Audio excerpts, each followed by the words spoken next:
Bien, bienvenue à toutes et à tous pour ce deuxième épisode des Jeudis de l'UID.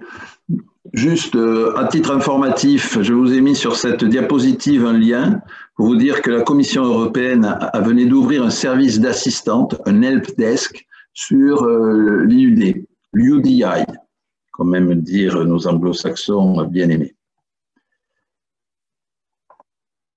Donc, très rapidement, donc on est dans le deuxième épisode que l'on a intitulé « Impact à l'hôpital ». Et pour présenter cet épisode 2, qui n'est pas les bases réglementaires, mais l'impact donc hospitalier, je vais passer très rapidement pour planter le décor sur le circuit des dispositifs médicaux à l'hôpital. Et ensuite, nous aurons donc Gilles Ebrecht, qui est médecin et qui est aussi à la direction du système d'information des acteurs de soins à la DGOS.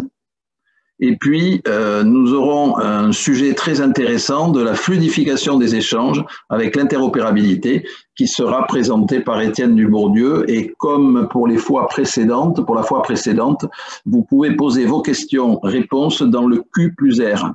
Posez pas des questions dans le chat, on les récupérera, mais c'est plus simple de les poser dans Q+R ou QR.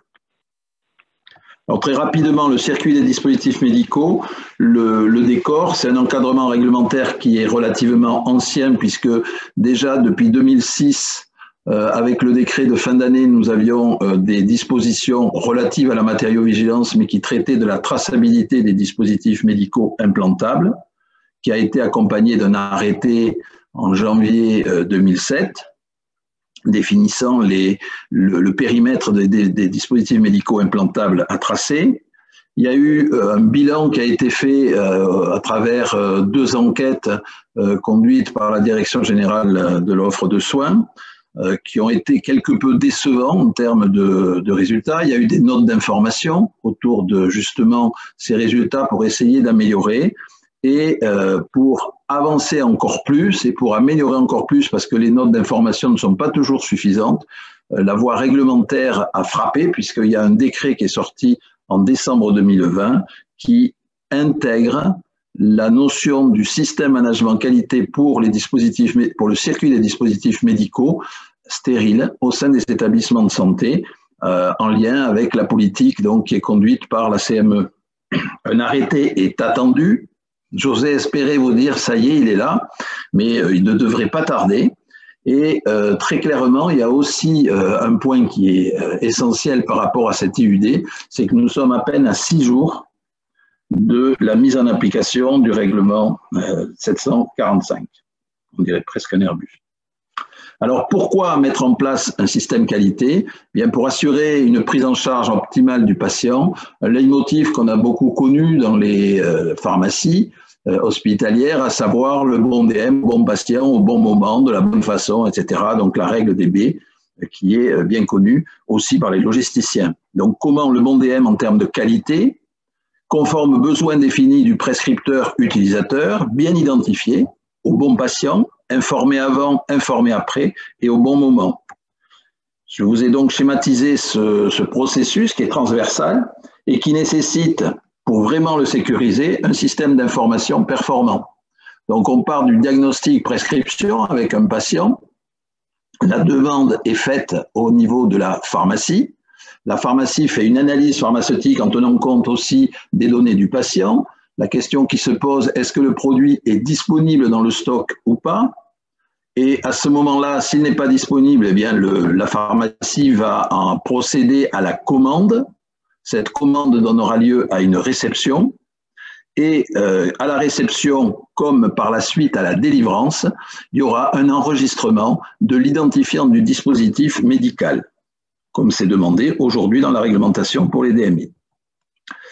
Ce produit peut être délivré soit en transdocking, comme on dit, ou cross-docking, en transbordement, donc directement dans les services après réception à la pharmacie, dans les services interventionnels, ou bien il est stocké pour certains d'entre eux dans les PUI. Une fois que le produit est livré dans les services, il va être préparé pour pouvoir répondre à l'intervention. Et à ce moment-là, il y aura donc l'utilisation et l'implantation au cours de laquelle, bien évidemment, on enregistrera l'identifiant qui sera relié au patient et tout ceci permettra par la suite de faire un suivi et l'information au patient avec toujours donc ce lien avec le patient. Donc, on voit que c'est un système, un processus qui est complexe, on va dire, parce que de toute façon, il s'intègre dans tous les processus de prise en charge du patient, mais qui est un processus, on va dire, relativement fluide. Donc, il faut mettre de l'huile, et donc c'est tout le sujet qui va être abordé ce matin, et je passe tout de suite, pour que le patient, bien évidemment, soit heureux, et je passe tout de suite la parole à Gilles. À toi.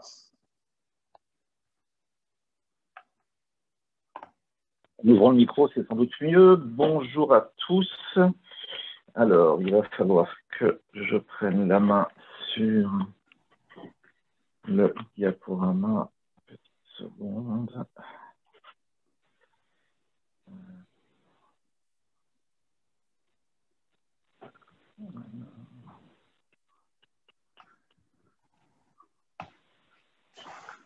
Ok, est-ce que vous voyez le diaporama? C'est parfait. C'est parfait.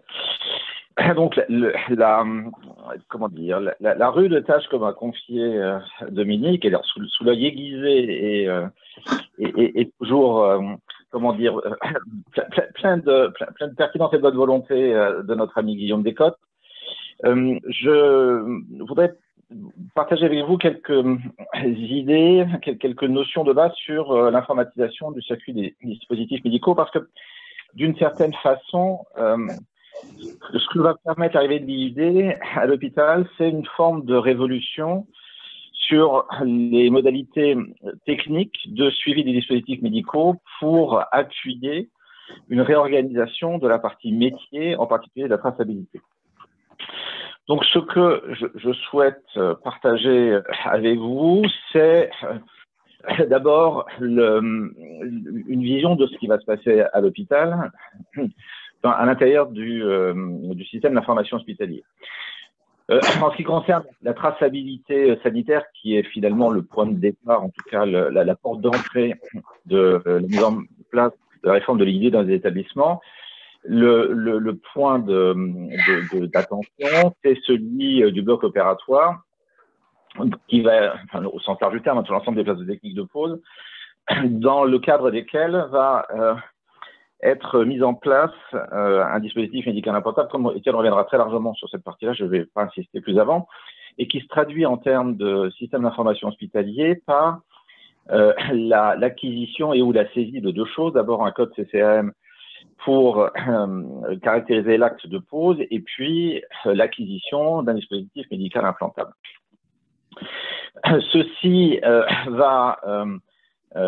l'ensemble de ces éléments, là aussi Étienne reviendra dessus, va aboutir dans un contexte qui va être celui de la traçabilité sanitaire, avec l'ensemble des éléments qui vont permettre de caractériser la pause, c'est-à-dire qui a posé, pour quel patient, ou quel bloc opératoire, sur quel plateau technique, quand, à quelle date, et pour quel séjour, et quoi, quel est donc le dispositif dont a bénéficié le patient. Ceci se traduit par ailleurs, voilà. Pardon. Et donc, cette alimentation-là est possible du fait que le dispositif médical implantable qui vient d'être implanté est déjà présent quelque part dans le système d'information.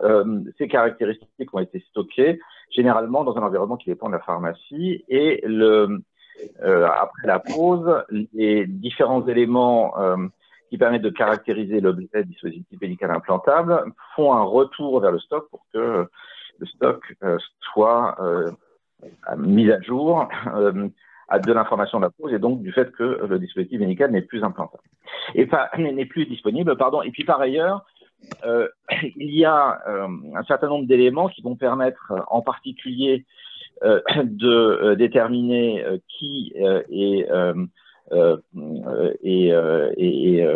et où et quand, on va dire, à partir de la base de la gestion administrative de patients, qui va donner des éléments d'identité du patient et des éléments de mouvement en particulier sur le séjour et la localisation physique du patient dans un lit ou pas d'ailleurs, s'il s'agit d'une pause ambulatoire. Donc c'est à partir de ces éléments, finalement, le stock de la pharmacie, les éléments d'identification du patient et des séjours et la base de traçabilité, que va s'organiser la circulation d'informations autour de la pose du DMI et s'organiser la traçabilité sanitaire.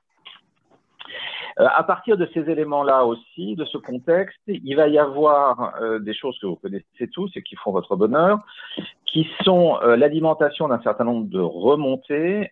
Ces remontées, elles concernent aujourd'hui la LPP.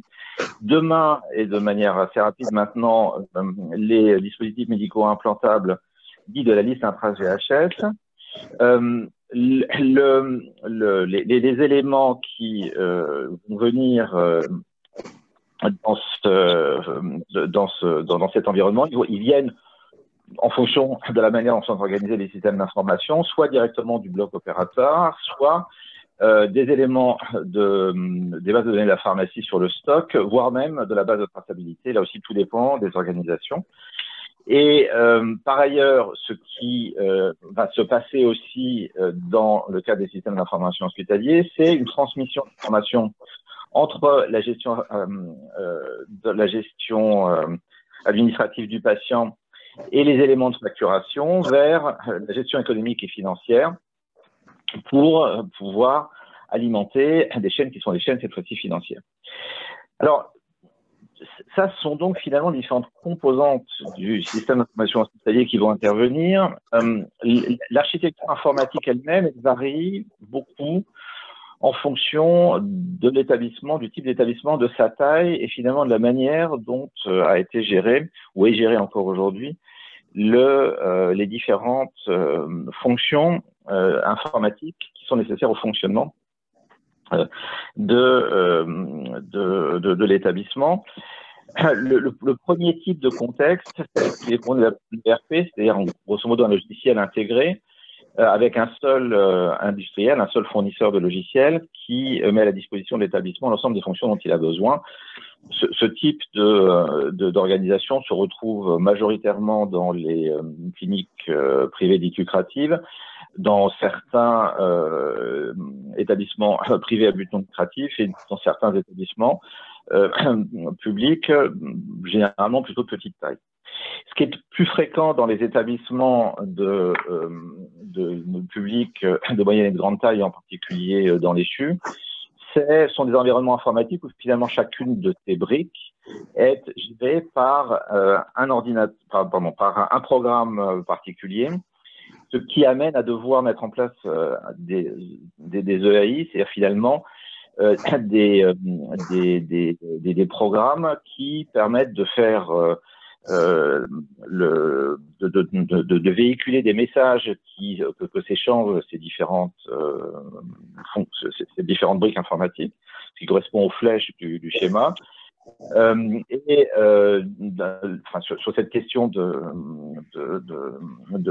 messages échangés aussi, Étienne, donc je ne vais pas mettre plus.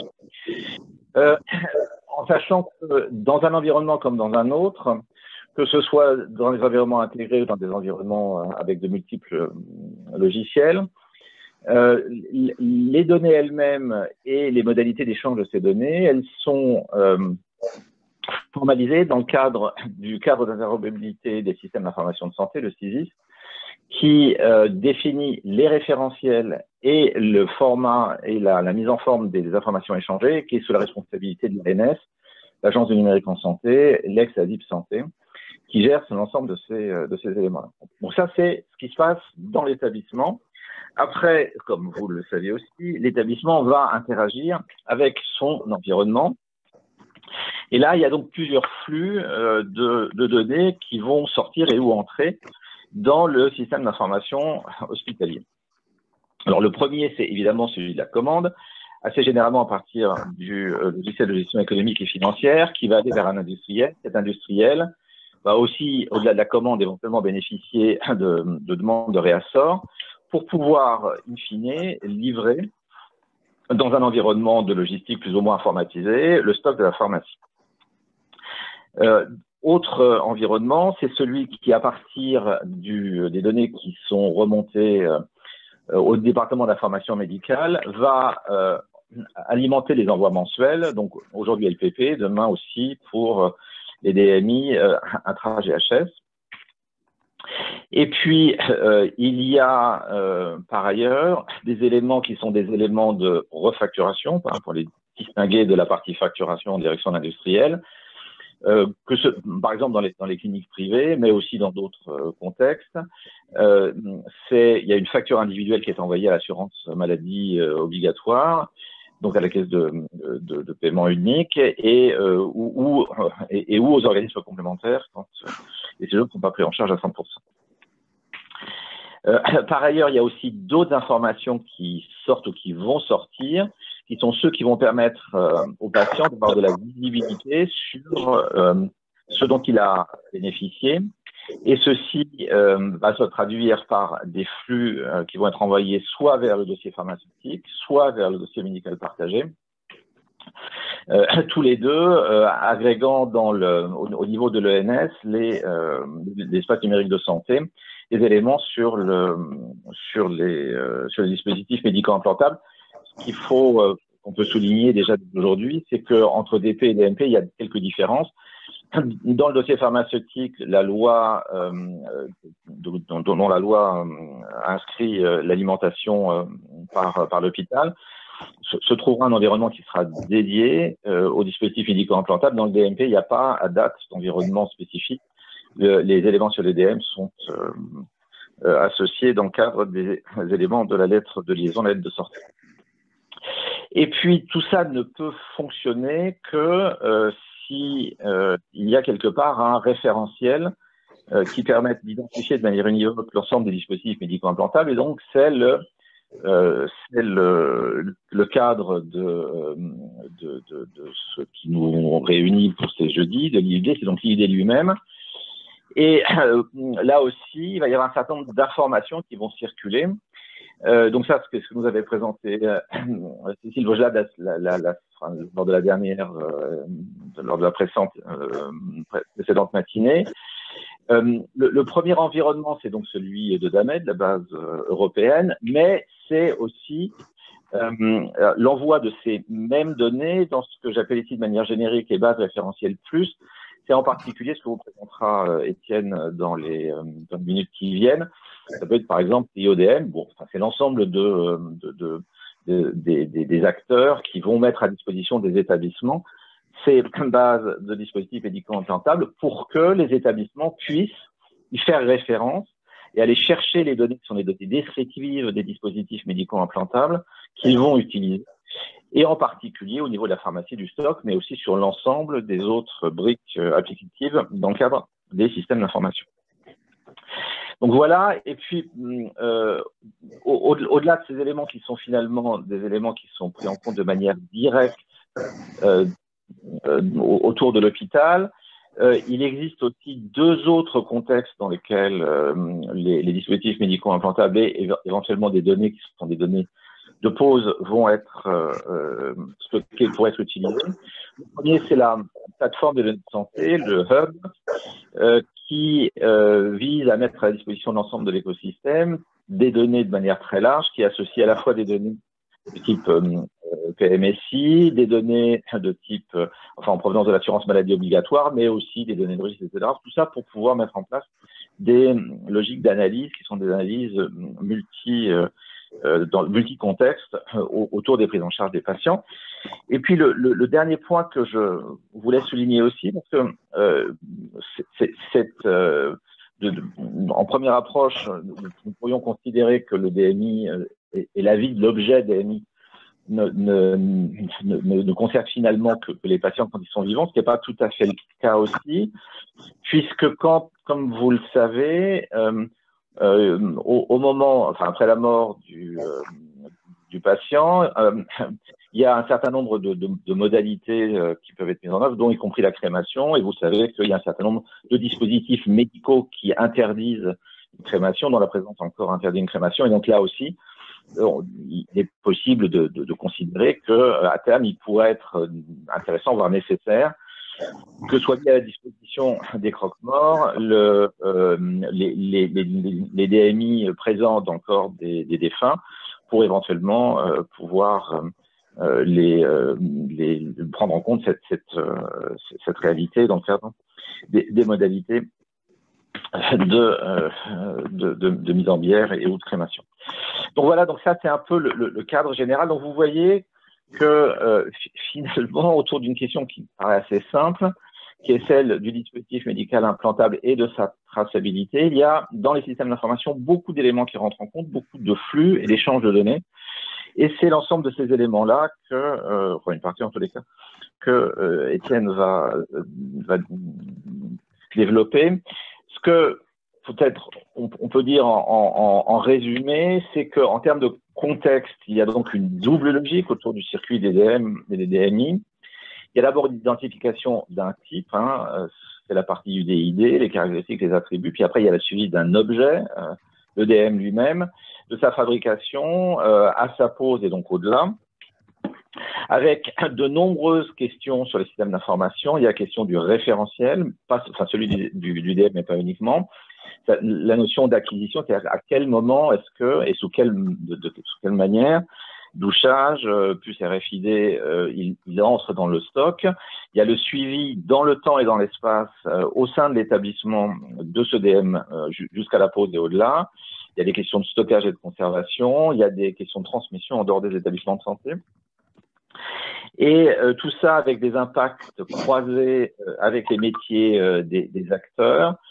En particulier, à partir du point d'entrée réglementaire, donc sur la traçabilité, qui va, dans la génération, va intervenir dans 6 jours, comme le disait Dominique. IUD d'AMED, donc les enjeux de partager au niveau des États membres de l'UE, le règlement, l'amélioration de la traçabilité, l'augmentation de la transparence, mais aussi de manière générale, dans tout ce contexte-là, la porte d'entrée dans les établissements de santé, qui est donc celle de la traçabilité sanitaire. Ceci dit, je pense qu'il faut aussi que nous l'ayons tous en tête, les pharmaciens ne sont dans ce contexte-là pas responsables de tout. L'approvisionnement, c'est un processus transversal. La pose, elle est faite par un médecin et tracée dans le dossier patient informatisé pour être inclus dans les différents comptes rendus et pour être envoyé dans le DMP et dans le DP. En ce qui concerne la responsabilité de l'envoi dans le DP, elle est à ma connaissance non tranchée. Elle fait encore l'objet de discussions dans le cadre en particulier au niveau du CNOP. Le paiement des factures revient à la direction des affaires financières. L'envoi des LPP et des codes intra-GHS se fait dans le cadre des flux PMSI, etc., etc. Donc, ce qui me semble caractériser finalement au bout du compte la question des DMI à l'hôpital, c'est la multiplicité des acteurs qui sont concernés et qui participent de sa gestion dans le cadre des établissements de santé, et cette diversité, elle se reflète aussi dans les systèmes d'information, dans les différentes briques applicatives qui permettent de gérer l'ensemble des échanges qui sont liés au DMI, avec notre certitude et notre objectif partagé, qui est que la mise en place de l'IDE va venir simplifier l'ensemble de ces éléments.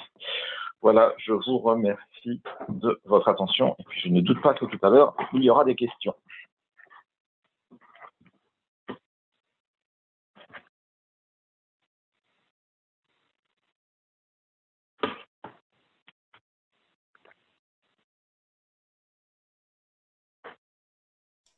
Alors, bonjour, donc je prends la main, Gilles? Oui, vas-y. Alors, hop.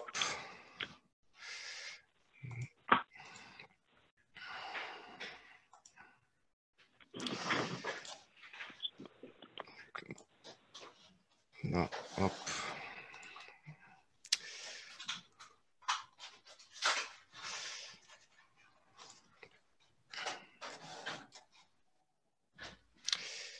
Est-ce que vous voyez la diapositive? Oui, c'est bon. Oui? C'est bon. Oui. Ok, parfait. Bonjour. Donc moi comme on a vu, le circuit des DMI, la traçabilité sont des processus transversaux qui font intervenir une multiplicité d'acteurs, une multiplicité de logiciels, et donc il convient de faire communiquer ces logiciels. Et donc moi je vais vous parler de l'IUD vu sous l'angle de l'interopérabilité. Voilà, donc je suis responsable de l'unité CIODM chez FAST. Donc, juste une petite diapo pour présenter FAST brièvement. Donc, c'est une société qui œuvre depuis de nombreuses années, je crois plus de 20 ans, dans la standardisation des échanges informatiques, des données de santé, et plus particulièrement sur le circuit DDM, des médicaments, et également plus récemment de la biologie médicale. Donc pour ce faire, en fait, on contribue aux travaux des organismes chargés de standardiser les modalités d'échange entre les logiciels, tels que par exemple l'organisation HL7. Ensuite, on participe à l'adaptation de ces standards pour les faire coller au cas d'usage en particulier des établissements de santé, et leur permettre de répondre aux contraintes introduites par le législateur.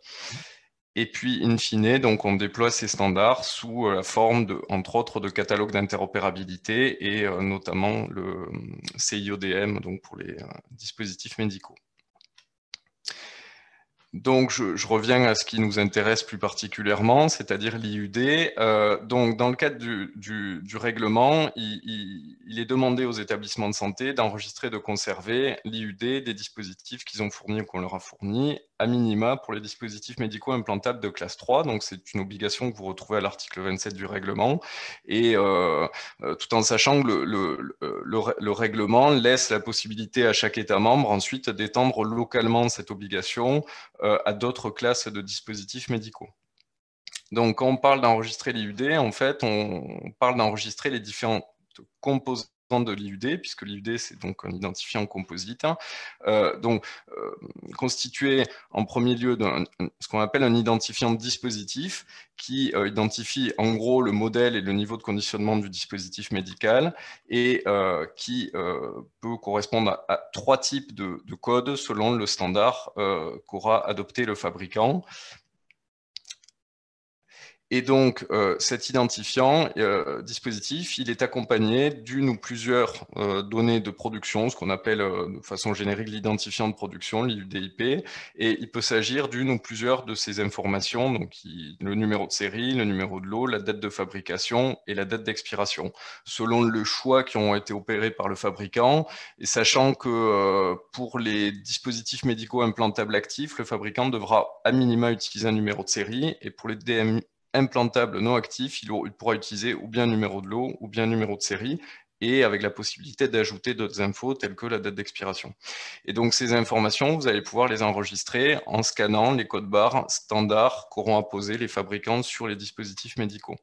Donc l'enregistrement de l'IUD, là j'ai pris un exemple avec un code barre de type GS528, mais donc de toute façon avec tout autre type de code barre, c'est un petit peu la même chose, hein. En fait, on a différentes étapes.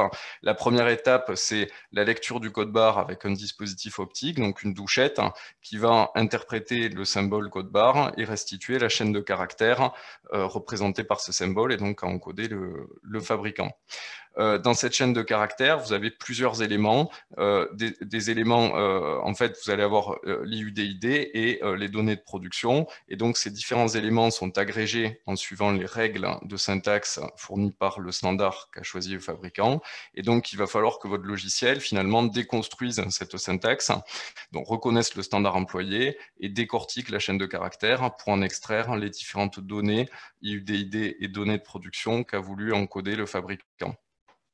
Ensuite, ces données, il va falloir que vous les enregistriez, et avant cela, votre logiciel va devoir savoir où enregistrer ces infos, c'est-à-dire retrouver la fiche du produit qui a été scanné. Pour ce faire, le logiciel va rechercher l'IUDID, qui est en fait ici un code JETIN, qui représente une clé permettant d'accéder à des bases de données ou d'interroger les bases de données. Une fois la fiche produit retrouvée, vous allez pouvoir y associer l'ensemble des données constituant l'IUD.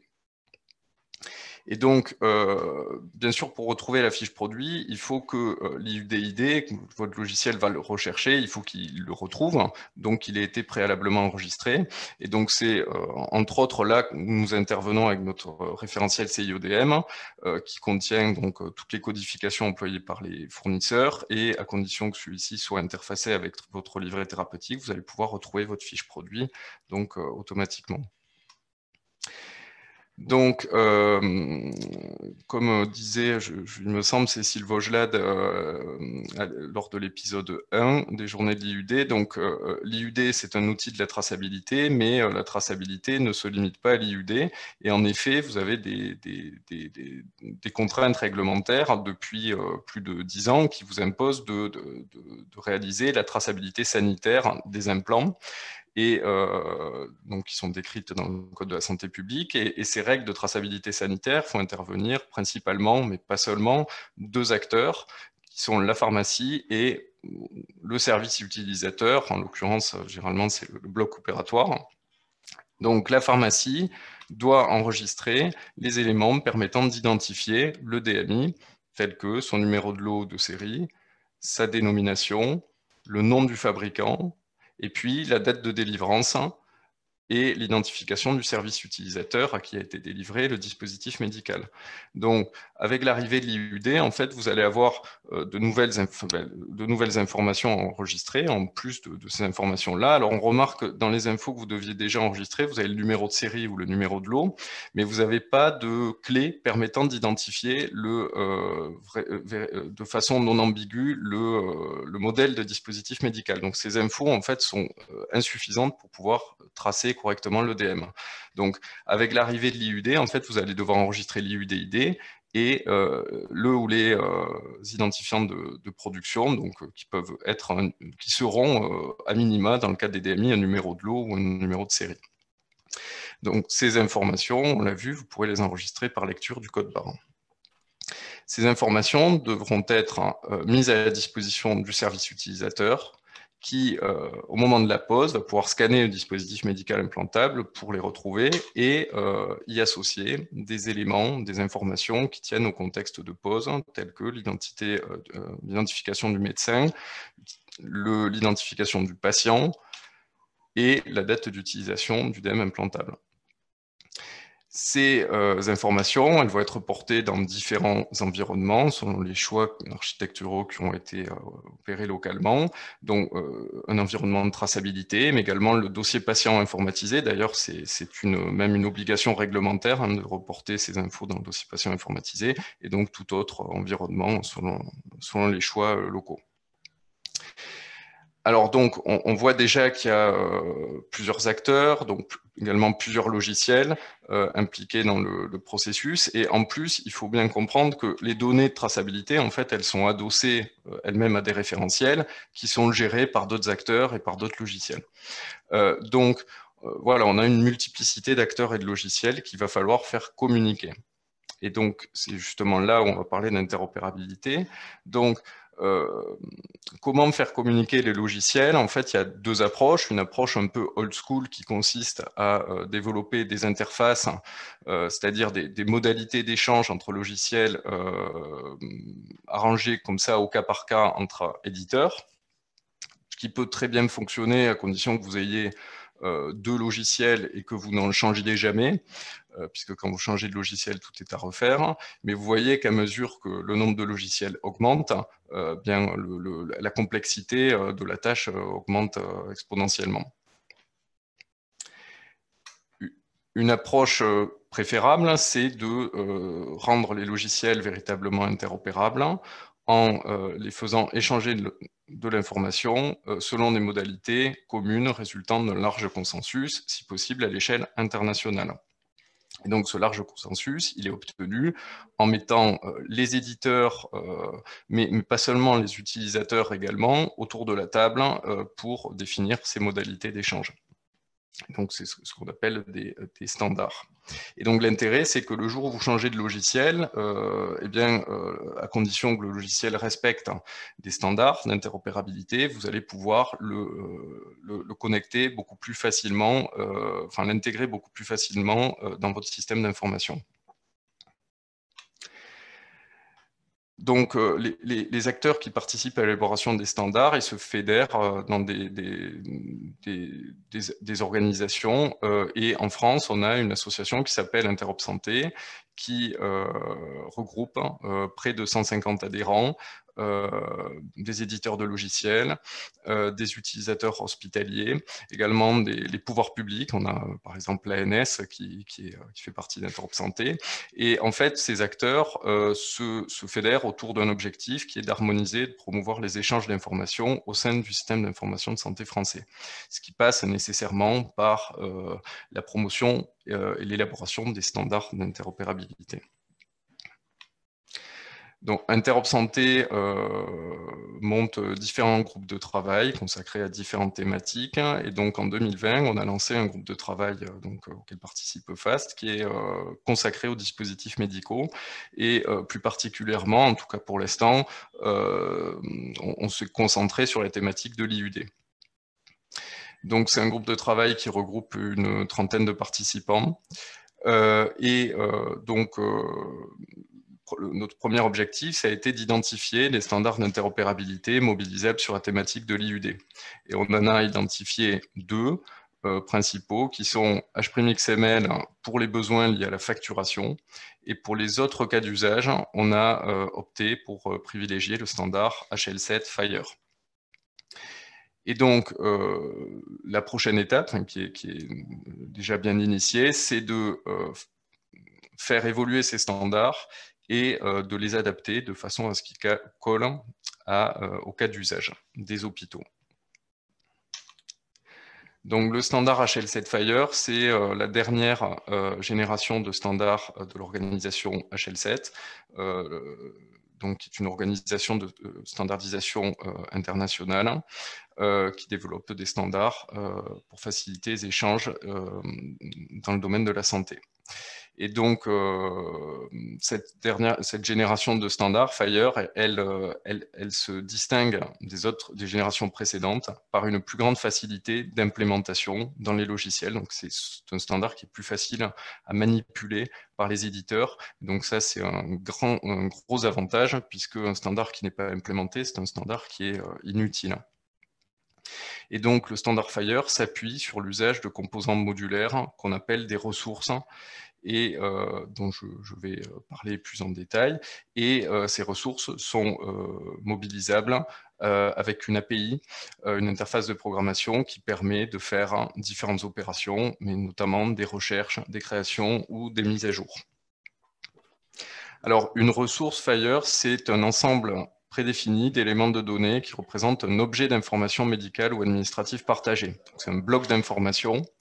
Il existe environ 150 types de ressources définies dans FHIR qui décrivent des objets tels que des organisations, par exemple un établissement de santé, une unité de soins à l'intérieur de cet établissement de santé, la pharmacie par exemple, également pour permettre de décrire des patients, des diagnostics, des prescriptions, des dispensations, des interventions, par exemple une intervention chirurgicale, et bien sûr des médicaments, des dispositifs médicaux.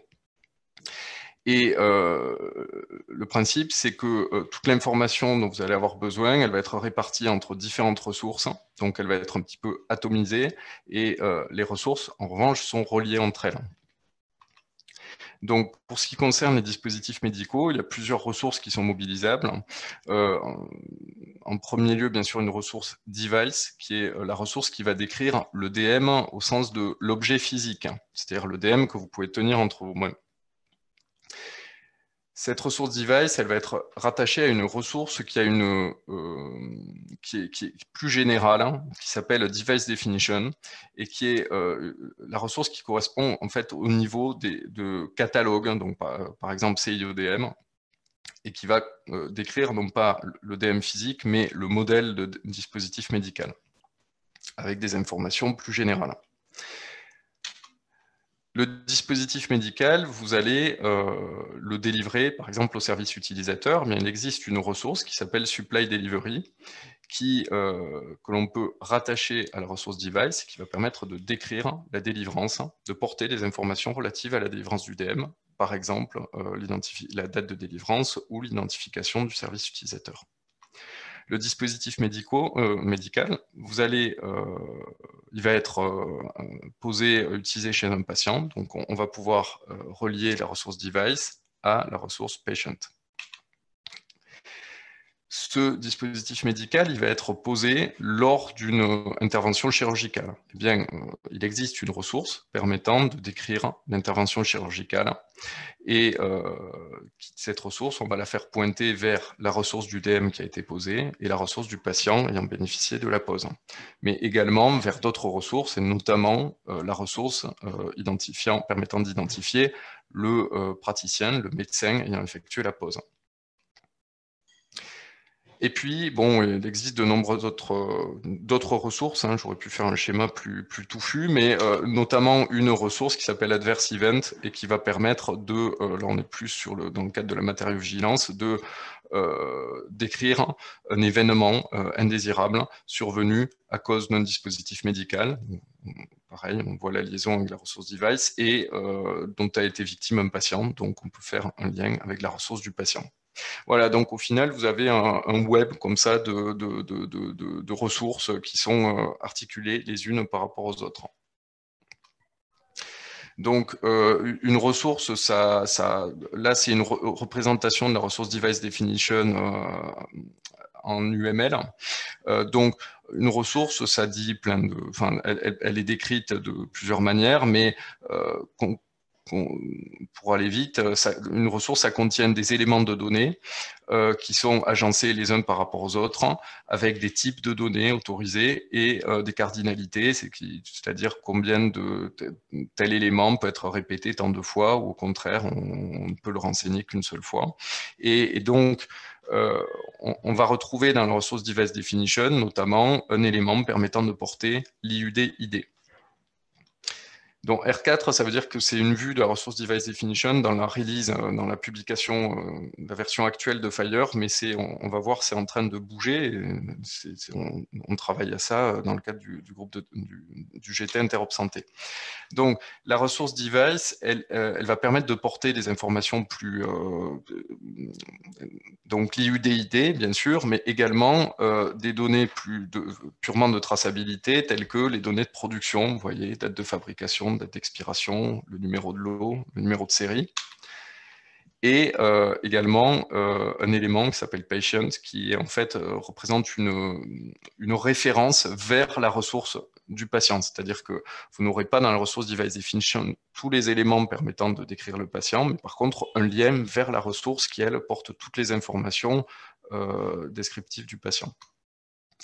Donc ça, je vous disais que ces ressources, elles bougent hein, actuellement, et donc on a fait plusieurs demandes d'évolution à HL7 dans le cadre du GTDM pour enrichir la ressource Device Definition et également device, mais là, il est question de device definition pour permettre de porter des éléments qui ne l'étaient pas jusqu'alors, tels que des codes de classification, EMDN, classe de risque, CLADIMED, peu importe.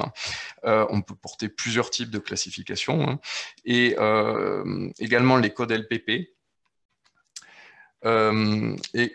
Ensuite, des éléments permettant de porter les différents niveaux de conditionnement du dispositif médical et de les lier de les hiérarchiser en fait. Et puis un élément permettant de rattacher la ressource d'un kit aux ressources des différents composants constituant le kit. Donc cet élément s'appelle ASPART. Voilà, donc tout ça, c'est en bonne voie d'être adopté, d'être ajouté dans le standard. Et puis il y a d'autres exemples, mais je ne vais pas passer trop de temps sur cette diapo.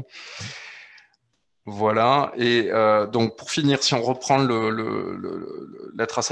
souvenez-vous de la diapositive sur la traçabilité sanitaire avec les données enregistrées, donc si on reprend ça, mais sous l'angle Fire, donc la pharmacie va, à réception du dispositif médical, scanner le DM.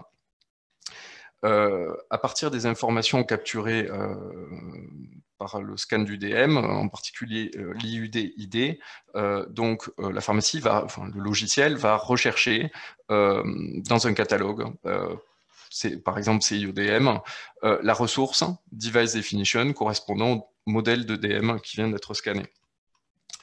Et puis, la pharmacie va créer une ressource device correspondant plus particulièrement au dispositif médical, donc à l'objet physique qui vient d'être scanné, et va alimenter cette ressource avec les données contenues dans le code barre, donc l'IUD-ID et les données de production, mais également des données qui peuvent être héritées de la ressource Device Definition, parce qu'elles ne sont pas dans le code barre, telles que la dénomination du DM ou le nom du fabricant. Ensuite, au moment de la dispensation, la pharmacie va créer, donc le logiciel, toujours pareil, pas le pharmacien bien sûr, une ressource Supply Delivery et va alimenter cette ressource avec la date de délivrance du dispositif médical et l'identification du service utilisateur, entre autres. Il y a d'autres types d'informations, bien sûr, qu'on peut porter dans cette ressource. Et cette ressource, on va la faire pointer vers la ressource du device qui a été dispensé. Alors, ensuite, au niveau du bloc, eh bien, au moment de la pause, le DM va être scanné, ce qui va permettre de retrouver la ressource device préalablement créée par la pharmacie, puisque le but, ces ressources, elles sont bien sûr partagées. FHIR, c'est un standard d'échange d'informations. Et que tu accélères un peu, Étienne. Oui, j'ai quasiment fini. Et donc, le bloc va ensuite rechercher, créer ou updater, selon les choix qui auront été faits localement, une ressource qui s'appelle procédure, qui va décrire l'intervention chirurgicale et qui va pointer vers le DM posé, le patient à qui a été posé le DM et le médecin ayant effectué la pose. Voilà, donc au final, vous avez toutes les informations qui sont dans les différentes ressources FHIR. Voilà, et juste pour finir, là on a beaucoup parlé de ce qui se passait à l'intérieur de l'hôpital. Il ne faut pas perdre de vue que l'IUD, une fois enregistré, on va l'utiliser pour échanger de l'information. Ça va être une clé permettant de relier les différentes bases de données à l'intérieur de l'hôpital, également à l'extérieur. Donc selon les cas, vous allez échanger seulement la partie IUD-ID, par exemple pour les besoins liés au remboursement, et dans d'autres cas, typiquement pour la matériovigilance, vous allez échanger l'IUD-ID, mais associé aux données de production, typiquement numéro de lot, numéro de série, quand vous signalerez un incident de matériovigilance. Voilà, je m'excuse, j'ai été un petit peu long, je rends l'antenne.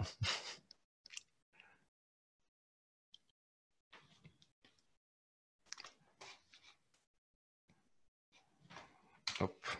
Il y a quelques questions. Cécile, est-ce que tu es avec nous? Parce qu'il y aura peut-être des questions. Oui, je suis là. Voilà, est-ce que tu veux t'occuper des questions et relancer sur les questions? Bien sûr. Alors, sur les questions, il y a eu des questions sur le renseignement du dossier pharmaceutique. Savez-vous à quelle date le renseignement du dossier pharmaceutique pour les DMI correspondant à un patient pourront être renseignés? Je vais essayer de prendre la réponse. Les travaux sont en cours avec le CNOP. Aujourd'hui, il n'y a pas d'export direct en direction du dossier pharmaceutique à partir du système d'information hospitalier, donc il y a beaucoup de choses qui sont des choses à mettre en place. Mais les travaux sont en cours et l'objectif partagé avec le CNOP et les responsables du dossier pharmaceutique, c'est que ça se fasse le plus vite possible. Voilà. Alors, une réponse rapide que je peux prendre, ne s'adresse-t-on qu'au DMI dans le cadre du règlement à l'article 27 ou bien les DM non implantables sont-ils concernés? Donc, comme l'a dit Étienne, effectivement, ce que dit le règlement, c'est que c'est à minima les DM implantables de classe 3. Mais chaque autorité compétente peut prendre un choix plus large, d'ailleurs en termes de périmètre produit, mais aussi en termes de périmètre des professionnels de santé qui doivent enregistrer ces données. Et à ce jour, le choix de la France n'est pas encore connu. même s'il y a de grandes chances que tous les DM implantables au-delà des classes 3 soient à tracer. Mais il pourrait être question que d'autres DM le soient, mais on attend des précisions.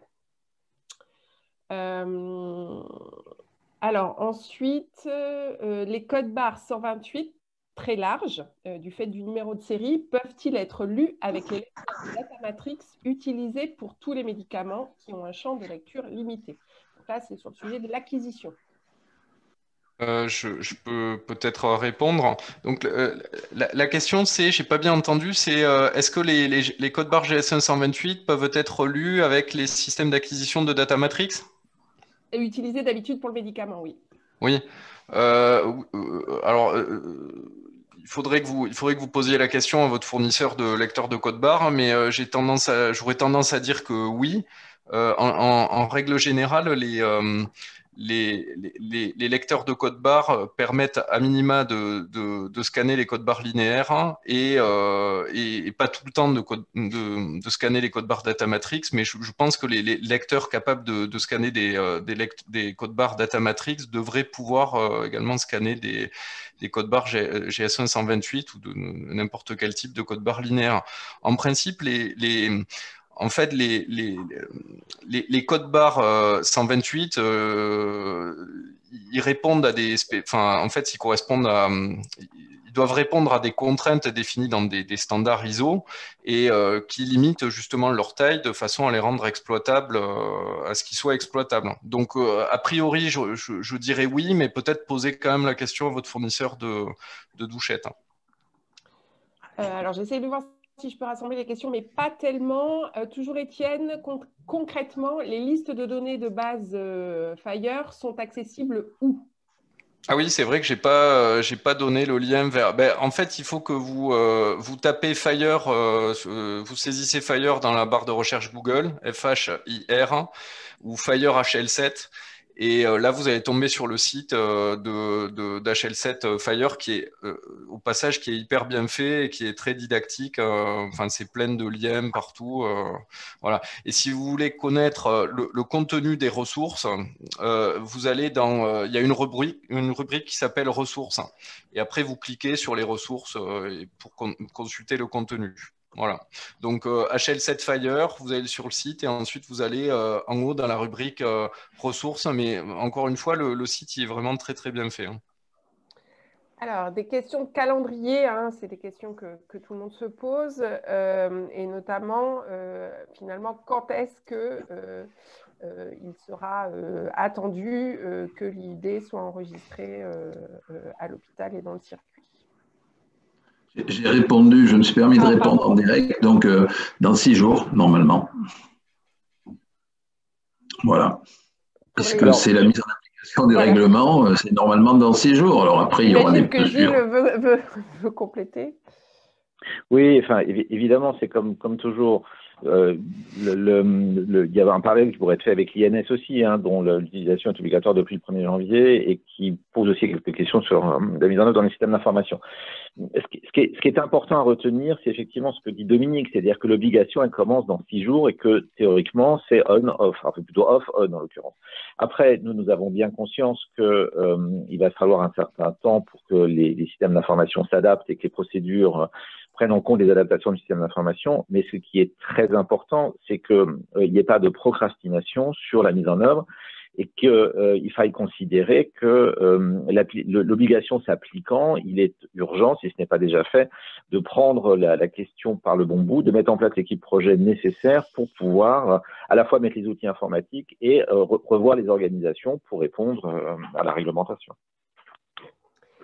Alors, pareil, quand saura-t-on si les DMI d'ostéosynthèse ou agrafage devront être tracés ou pas? Là, c'est pareil, on attend les précisions.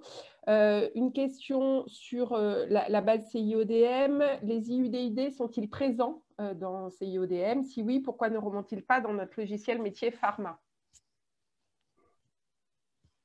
Hop. En fait, actuellement, les IUDID, ils sont, quand les fabricants nous les transmettent, ils sont dans ces IUDM. Simplement, ils ne sont pas actuellement typés comme IUDID. En fait, ce qu'on va enregistrer, c'est des codes GTIN ou des codes UPN. qui sont des formats éligibles pour avoir le statut d'IUDID. Le problème qu'on a, c'est qu'en fait, c'est difficile de certifier ce code GTIN, c'est un IUDID. La seule façon de le certifier, ce serait que cet IUDID, on le retrouve effectivement dans la base de données réglementaire EUDAMED. Ce qui, pour l'instant, ne peut pas être le cas, puisque le module d'enregistrement des IUDID dans EUDAMED, il n'est pas encore mis à disposition. Donc, je dirais, en pratique, on les a, mais ils ne sont pas typés en tant qu'IUDID, mais plutôt en tant que code GTIN ou code UPN. Les deux autres types de codes, pour l'instant, ne nous ont jamais été remontés par les fournisseurs. Alors après, si vous ne retrouvez pas, de manière générale, si vous ne retrouvez pas des informations qui sont présentes dans ces IODM, vous ne les retrouvez pas dans votre logiciel, ça peut être lié au fait que tout simplement votre éditeur n'a pas encore fait les développements ou que peut-être c'est un problème de paramétrage, mais permettant de remonter, de rapatrier ces infos dans votre logiciel. Alors, je pose des questions que je ne maîtrise pas. Hein, donc, Cécile, juste une remarque, parce qu'il y a beaucoup de questions. On est déjà arrivé à 9h59. On va essayer de tenir encore 3 minutes. Il faut qu'on tienne nos temps. Je propose aux intervenants qui peuvent répondre de répondre dans taper réponse, dans questions et réponses. Alors, est-il prévu d'intégrer l'IUD dans la fiche comp? Je ne sais pas personnellement ce qu'est la fiche comp. Sur fiche comp, en l'occurrence, c'est la question, est-ce que l'idée va remplacer les LPP à court terme? À court terme, non, parce que c'est une question qui va être traitée avec la CNAM et les évolutions de la CNAM sont relativement compliquées. Pour les DM à trajet HS, c'est effectivement l'IUD qui va remonter. Ça fait partie des choses qui sont déjà en cours de définition avec la TIH. À terme, notre volonté à la DGOS, c'est que l'IUDID devienne le pivot de la remontée autour des dispositifs médicaux implantables. Ça va demander un tout petit peu de temps d'adaptation pour l'ensemble de l'écosystème, mais en tout cas, c'est l'objectif, oui.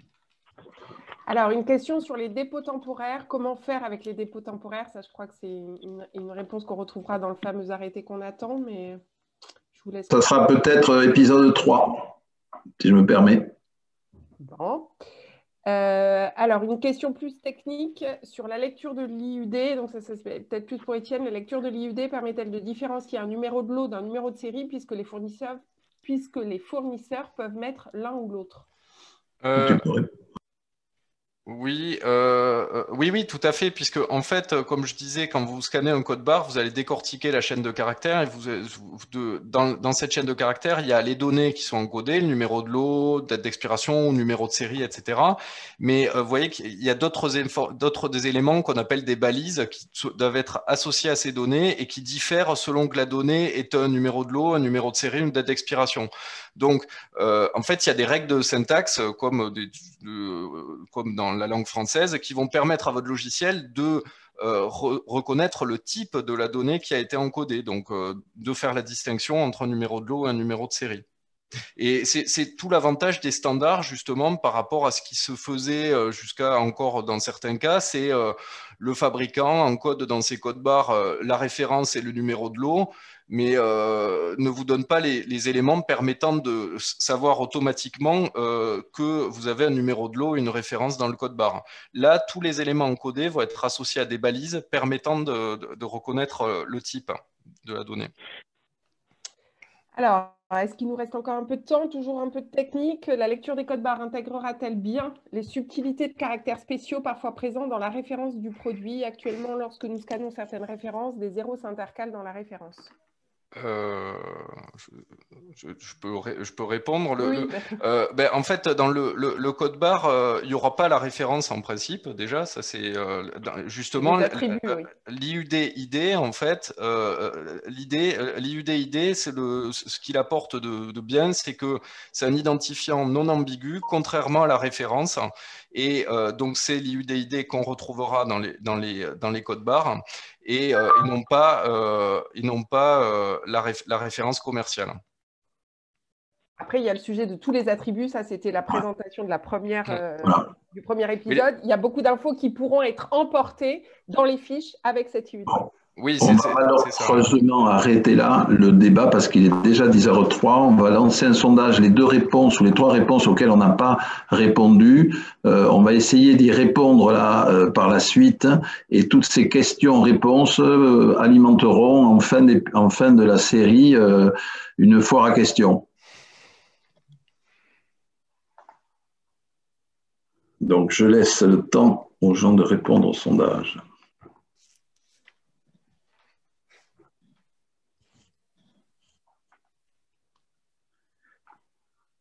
Pendant ce temps-là, si les uns ou les autres, vous voulez répondre directement dans le QR, vous pouvez répondre aux questions qui sont posées. Il y a des questions qui, effectivement, soit anticipent l'épisode 3, soit sont de l'épisode 1.